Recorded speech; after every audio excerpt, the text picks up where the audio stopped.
What's up guys, welcome back to another episode of Construction Progress on the Rowland property. You're watching The Inverse Engineer. My name is Tarek Nasr. In this series, I walk you through construction progress to date. We're walking the property together, seeing how things have progressed, as well as sharing any tips and tricks I've been learning along the way. So let's jump in. All right, so this is the main entrance of the living room slash dining room. You can see we've done paint, we've done a lot of the wood floors. This is actually laminate flooring. We've protected it because of the other workers coming on top. We don't want to damage it. You can see we've hung chandeliers. We've done a lot of the baseboard along the flooring as well. I had them install this entrance chandelier. It looks pretty awesome. I got it for a really good price on Amazon. It works with the overall design. Now with it hung, it makes the entrance feel cohesive and nice and modern. I'll show a previous video of the original chandelier that was in this house. I was thinking of taking that original chandelier and painting it black to save cost, but this chandelier was like about $400. So I evaluated my time it would take me to repaint the previous one, and I thought by the time it takes me to prep, paint, and sand it, probably take about a half a day. So I could just buy a brand new one here for 400 bucks.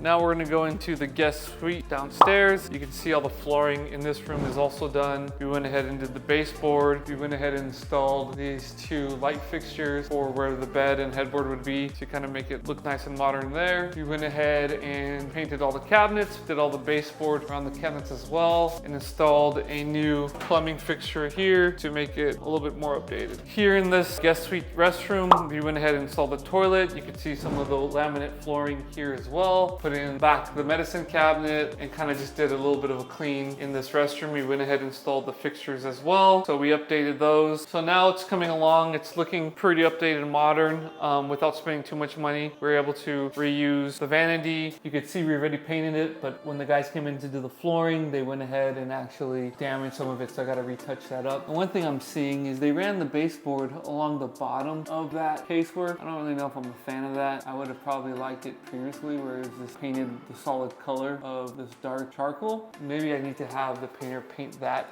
and blend in with the cabinet, because I don't like that pop of white there. It looks kind of ugly. And then we went ahead and updated the sink fixtures here. Just basically kept it chrome because I didn't want to spend a lot of money with the previous chrome mirror that was here and the previous chrome medicine cabinet and towel bar drain. So I just chose new chrome shower valves, shower head, as well as faucets. So now making our way into the hallway. This is the family room. Still, what needs to be done here is the stone on the fireplace, but you can see this is the flooring we installed through the house. I did one flooring continuous throughout level 1, going into the restrooms, going into the bedrooms. I chose this white oak. It's laminate. I was deciding between luxury vinyl planks and laminate, but I was able to find laminate that's like 72-hour waterproof at a very good price. So that helped me save some cost there. And overall, it looks pretty great. One thing you'll notice is I had to decide how to run the flooring planks. I could have ran them horizontal this way or vertical. What I thought I wanted to do originally was run it vertical. So when you walk in, it would run away from you towards this way. And then when you do that, it would be straight continuous this way. And then basically once you're in this room, it'd be going lateral or horizontally this way. But after thinking about the layout and tweaking it, these are the rooms where most people are going to spend their time in, the living room and the kitchen. Thought, okay, it'd be nice to actually have it run vertically here and open up the space. So you could see it installed throughout the kitchen. I installed the cabinets first and then did the flooring. So I was really critical working with the guys to make sure the cuts at the bottom of the cabinets were really tight. I even had them scribe the bottom of the casework to slide the flooring underneath it. Those transitions and details are really critical to me. You don't want to see gaps at the bottom of the casework. So here I held off the toe kick as well when we installed the cabinets, knowing that the flooring could come up to that toe kick as far as possible. And then once I put the filler piece there, the toe kick, it will hide that transition. So those things are critical to think about ahead of you doing the floors and the cabinets to just make sure the details come together. You can see a condition here where we got as tight as we can to the cabinets, but once I put a waterfall edge here on the countertop, you'll have a condition like this where it sits on top of that floor and makes it look like the whole cabinet placed on top of the wood floor.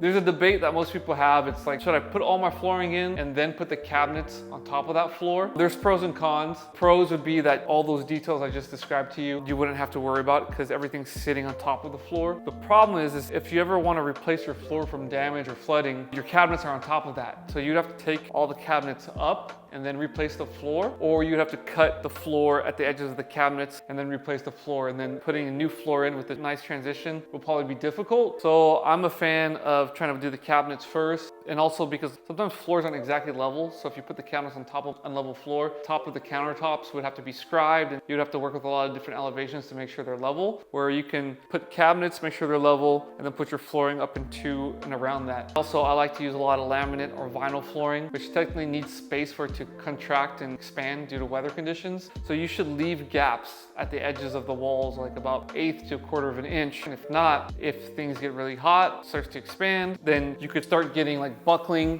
where the joints are. These would start to like bubble up and it look pretty bad. So I'm a big fan of doing it this way. I've had a lot of success on my previous projects doing it this way, so I just want to keep it consistent. So one thing you'll see is that the countertops have started to be installed. This is the island that has the waterfall on both sides. We also did an overhang here to have 2 stools. You'll see the waterfalls have installed on this side, the full height backsplash, the side piece there, waterfall side here, full backsplash there. And now what's left to do is the waterfall here, full backsplash along this wall here, the waterfall on this side. You can see here as well, they cut out the center sink. It's a little bit like matte black or metallic black, and a detail here, which was pretty cool, is we wanted to overhang this about 1/8 of an inch, this being the countertop, the quartz, over the sink, and not have it flush out. That way is less water kind of getting in this joint and going down. It just gives it a nice cleaner look. What's remaining here is also the cooktop and the pot filler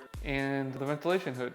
So overall, I think it's coming along fairly well, looking pretty nice, just still in progress. One issue we came into Counter with was they were installing the flooring here, and I told them to stop. We had some rains that came last week, and they're pretty crazy rains that we've never seen in California for a couple of years. So what happened is on the outside here, water started to kind of pond on the exterior, and through the stucco, there was water intrusion in these 3 spots. You'd see here, here, and here. And of course, that's something, if I wasn't here walking the job, the flooring guys just want to get done, right? They just want to go ahead and finish the floor and get paid and leave. By doing so, they're going to hide the problem and make it worse. So I told them to stop, and I have to now figure out 2 ways to solve this. One is water diversion. If I can get a drain here and connect it to an existing drain somewhere along the back, because the best way to prevent water problems is to divert it as much as possible away from the house. And the second issue is some of the flashing is exposed. Hopefully it's just maybe fixing the flashing in the sections of plaster,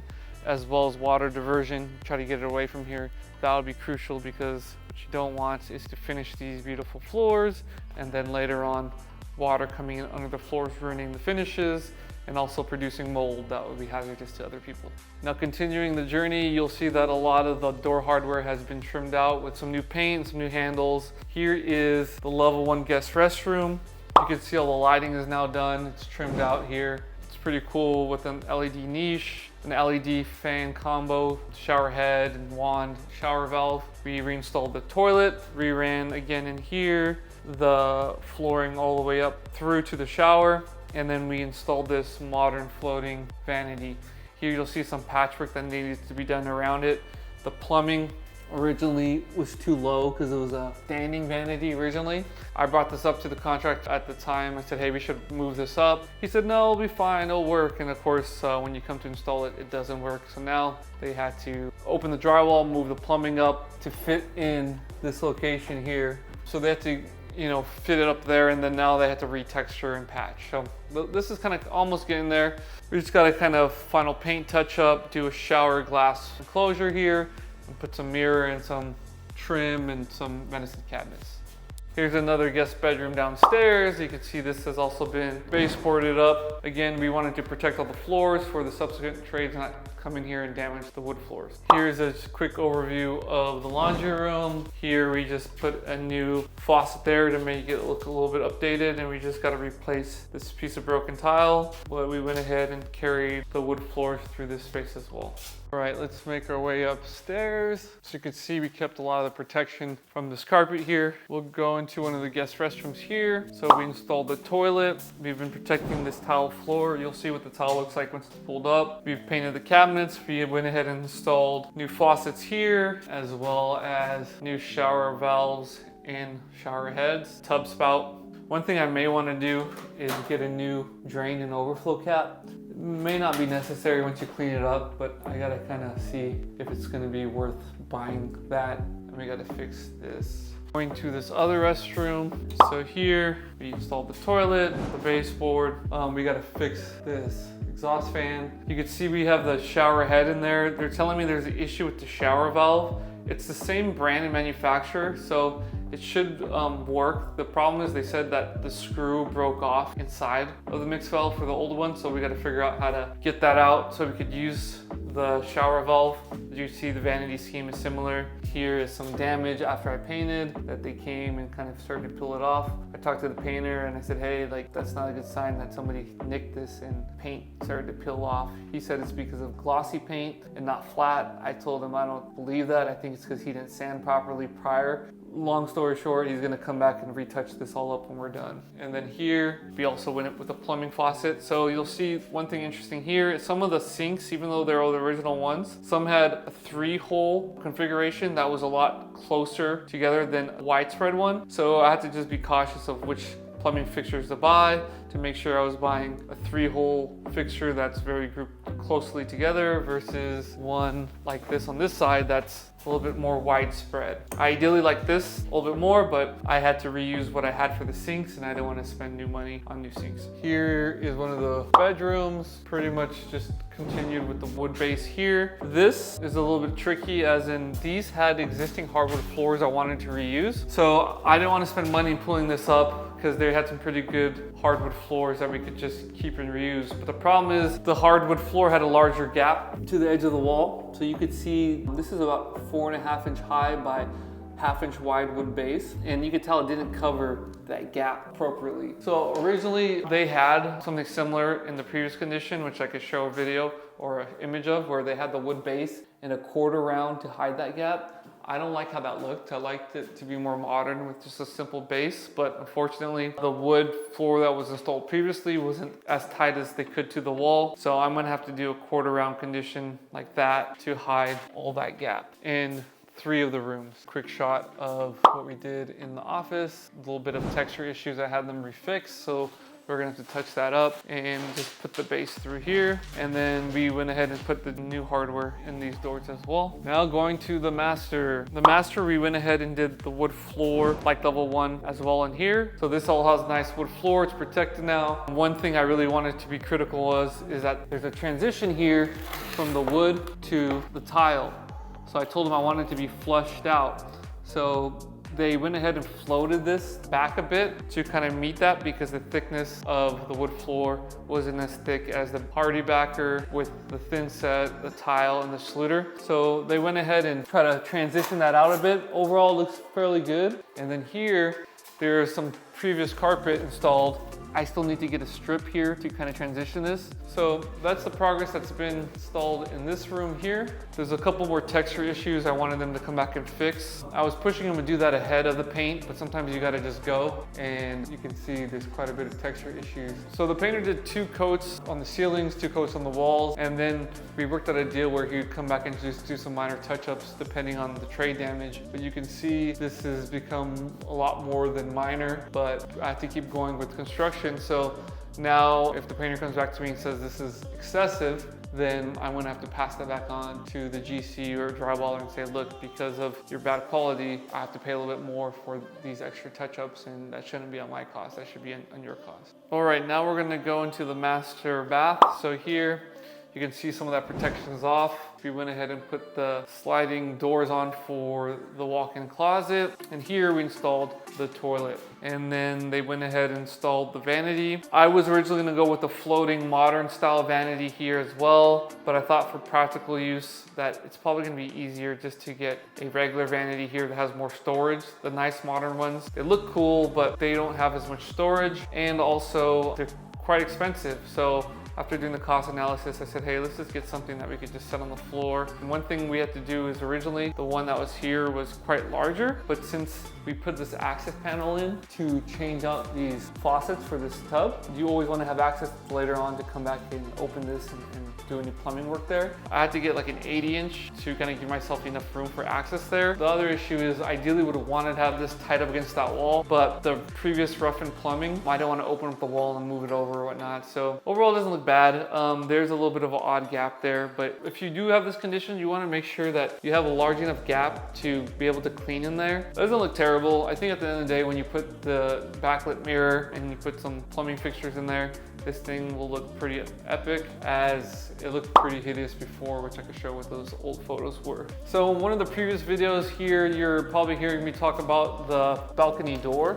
So this is a French door that was previously installed. We went ahead and demoed the sunroom that was here. We kept the plywood here. We extended the balcony and added new plywood. One of the issues we had was that there was water intrusion coming into the property. So instead of spending money for a new door, I went ahead and bought some new sealant, and we went ahead and sealed this gap where I thought that water was previously coming into. We sealed it prior to these monumental rains we just had in California. And when it rained, no water intrusion. So this seems to be working, but another thing we did is we went ahead and we installed this huge tarp to kind of deflect water away from this. One is because this is not waterproofed yet for the finished condition, and the more it's susceptible to rain, it's just going to start rotting. And we wanted just to make sure we get water away from the finished product. It's held up really well. It's been super windy, but it was worth it. You could see how they went ahead and attached it to the fascia, and there's supposed to be more rain coming here in the next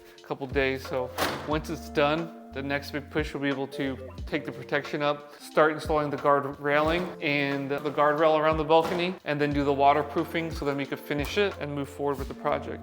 All right, now going into the back, one thing we did was kind of trim these bolts as we kind of finished this balcony extension there in the way. And one thing we did was able to get rid of these existing diagonal braces that were there for the previous structure. So that way, once this is done, this whole thing will look a little bit more nice and modern. You can see there's a lot of material being stored here for the countertops and whatnot. And then here, we still need to do a big push for the AC units. After that, I think we have maybe a couple more weeks left inside, and then we'll be moving into the backyard where we can start focusing on more of the landscaping, the pool, and just overall getting this backyard kind of cleaned up and the exterior getting ready to paint to bring this thing home. All right, guys, well, thank you for joining me on another episode of the construction progress for the Rowland property. I hope you found that video helpful. If you did, please like and subscribe. The purpose of this content is for me to share tips and tricks for you guys to help save you guys some money, time, and ideally pain on your remodeling journey. So see you guys on the next episode.